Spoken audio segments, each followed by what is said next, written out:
Shu desanglar kecha erimdan 100 ming so'm pul so'ragandim. 100 mingni nima qilasiz deydilar. Rostdan ham 100 mingni nima qilsamikin? 2-3 ta kvartira olib arendaga qo'yib qo'ysammikin? Yo shatta borib giylik olib minib olaymikin? Yo, yaxshisi Selena Gomezga ketaman, yangi chiqargan kosmetikadan borini kelib, prezentatsiya qilib berib, menga tashab ketadi.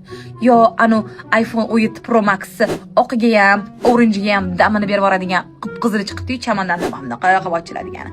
Shundan 15 ta olib qandashlarga ehson qilsammikin, 9-marta yaqin xursand bo'lishardi. Yo'q, qo'yinglar uni buni. Bilaman, sayohatni yaxshi ko'rishimni hammanglar bilasizlar. Dubaydan bitta villa olib shata ketaverardim-ku.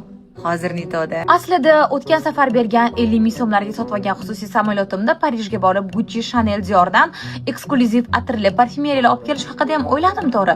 Lekin havodagi probkalarni inobatga olgan holda yerda qolishga qaror qildim. Butun qarindoshimiz va urg'aymog'imiz bilan 12 soat davom etgan majlisdan so'ng 100 ming so'mga nima qilishni topdik.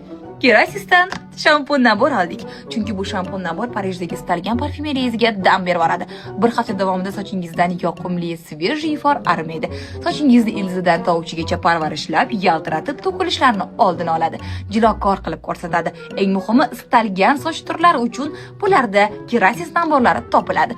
Shunchaki yurtimiz do'konlariga kirib, sochingizni turini aytsangiz, ular sizga mosini tanlab berishadi.